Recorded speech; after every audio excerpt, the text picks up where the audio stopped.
So the week is finally here. The Alabama Crimson Tide taking on the Florida Gators at the Swamp, a matchup I have been looking forward to for quite some time, but a matchup that is really interesting and one we need to break down. So before we do, as always, y'all know the drill. I want to hear from you. Hop down to the comments, give me a Y for yes or an N for no. Are you excited that the Crimson Tide and the Florida Gators are opening up their SEC schedules against each other? And let me know what you're thinking there. If you are new to the channel, be sure to subscribe, hit that bell notification. I do constant college football content, and you don't want to miss any of it. And if you enjoyed that content, be sure to like and comment down below. Those interactions are massive to content creators such as myself. But with all that being said, let's talk about this because this is going to be a really interesting game.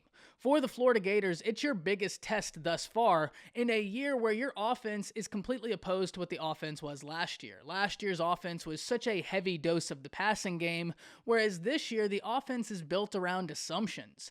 Dan Mullen is using the run game to open up the pass game in really effective ways. And the interesting thing about it is the two quarterback system Florida appears to be running thus far. Now, this is interesting for a few reasons. First and foremost, if you go back to March or April, I was talking to Quarterback Spotlight, and when we were breaking down the Florida quarterback situation, I was saying at the time that because of the diametric differences between Florida's offense this year and last year, I didn't think that the gap between Anthony Richardson and Emory Jones was as large as it was perceived to be, especially when I got to see Anthony Richardson go in there and play. The gap between them didn't look to be as large as many people believed, especially when you took into account how long one person had been in the system as opposed to the other. Anthony Richardson is a super athletic quarterback, big kid, and he's got a pretty high ceiling.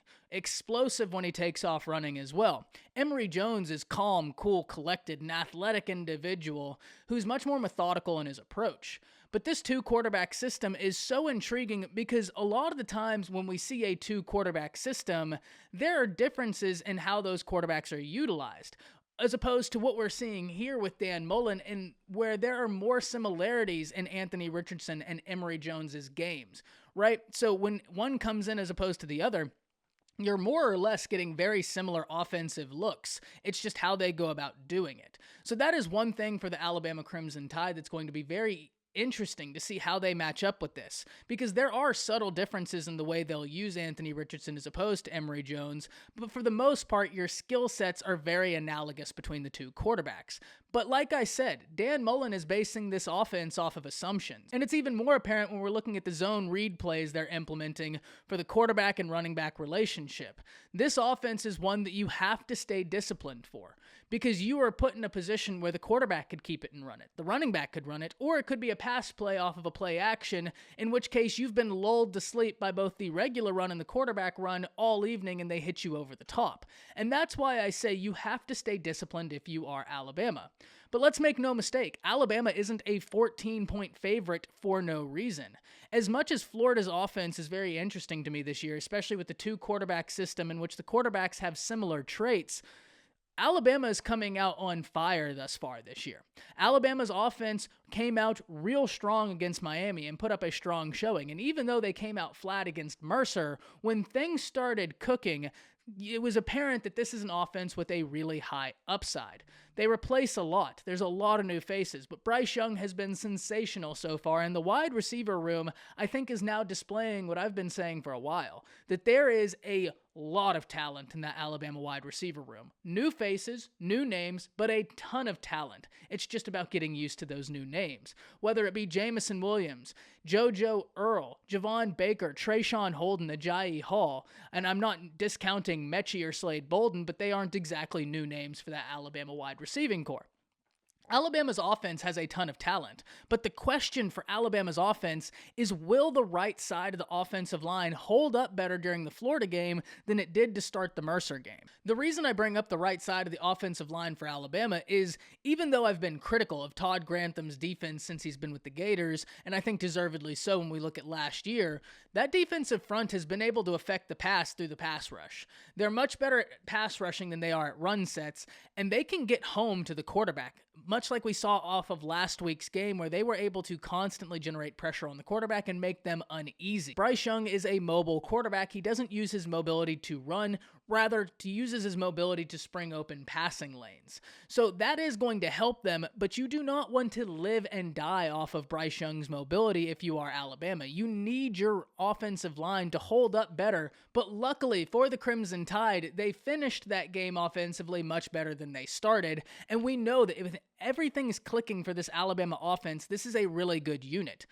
Luckily for the Crimson Tide, though, as good as the offense has been, and it's been really, really impressive in my opinion, that Alabama defense has been stout. I mean really stout. Mercer was an opponent they should have ran over, and they did, and that's good. But we also need to recognize Mercer put up almost 500 rushing yards the week before, almost 800 yards of offense, to which the Alabama stuffed all of it. They weren't having any of it, especially when the ones were in. And the one big thing I talked about at the beginning of this video when I was kind of talking about Florida's offense and it being based off of assumptions this year, you have got to stay disciplined when you're facing an offense, not only a Dan Mullen offense, but an offense that is run like the Florida offense right now. You have got to stay disciplined. A big key for Alabama is going to be the pass rush, which luckily looks sensational this year. Drew Sanders is going to continue working his reps in the run game, and he's going to be solid there, but he already showed flashes against Mercer of having really nice pass rush, something that will look to continue in this Florida game and could be a huge benefit for the Crimson Tide. Now, I'm basing my assumption that Will Anderson will play. Nick Saban seemed pretty confident that he would be good to go when we last heard from Nick Saban about the Will Anderson injury update. So I think Will Anderson will play, and he's going to be a huge, huge piece for this Alabama defense. But we also need to talk about the inside linebacker, Henry To'oTo'o, an individual I have constantly turned attention to because I think he's that important to what it is Alabama wants to do defensively right now. Not only what he provides in communication and making sure everybody's lined up right and everybody has the play, but also what he allows for the other inside linebacker to do in Christian Harris. Christian Harris, a former DB, is hyper athletic, and he right now is at his best when he just goes see ball, get ball.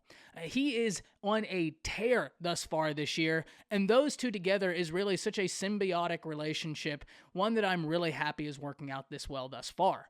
But their communication, their relationship is going to be key in this game and staying disciplined, especially when Florida's using so much zone read to get things going.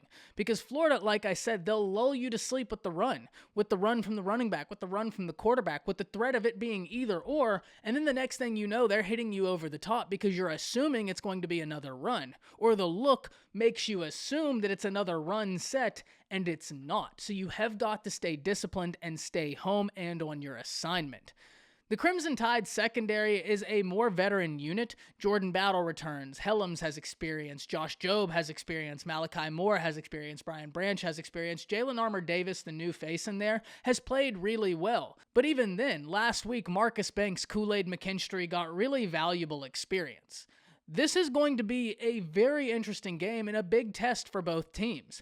Alabama's first real road test of the season in a really hostile environment with an offensive system that is going to be really interesting to watch, running two quarterbacks who just happen to have very analogous skill sets, which isn't usually what we see out of a two-quarterback system. I think one thing that could be a net positive for Alabama in this game is actually true freshman Jalen Milroe, an individual who we've heard Nick Saban praise, but I think he could be a huge positive because in practice, he can simulate what Emory Jones and Anthony Richardson will do. Not to a T. Let's make no mistake about that. I'm not saying he's a perfect one-for-one swap for either of those guys. That's not my contention.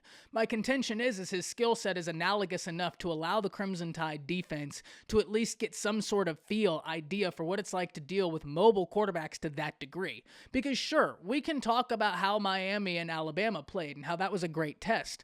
But Miami didn't run De'Aaron King in the way that I think Florida is about to run both Anthony Richardson and Emory Jones. Those guys are going to be legit running threats that you have got to account for. And at the end of the day, I think Alabama's offensive line will be better throughout this game than they were against Mercer because they have to be. They have to be not only against Florida, but they have to be down the stretch. And to get where Alabama ultimately wants to go, they have got to be a group that comes together with cohesion and protect Bryce Young. Because Bryce has been sensational, but the last thing you want is to put it all on your quarterback who's just starting his first year of college football and say, hey, run around and make plays. Sure, Bryce can do that. We've seen him do that already, but you don't want that to be the entire game plan. So the offensive line for Alabama has to get better. But ultimately, I think when we look at it, the defense for Alabama has been sensational to this point in the year, and they're going to be a really stout unit. It's going to be very, very interesting to see how they ultimately try and stuff this Florida offense. But in the end, I think Alabama wins this game. I just think that Alabama's defense is really rearing right now. They're ready to go. And right now, Florida's offense, while being built on assumption, is going to be put in a position where Alabama's going to try and take away the run game because Florida's using the run game to spring the pass, and at that point, they're going to have Florida beat them through the air, to which Alabama's defense is really experienced. They're a really good unit. I think this is going to be a fantastic game, one that I cannot wait to see. Hop down in the comments, let me know what you're thinking. That's it. See ya.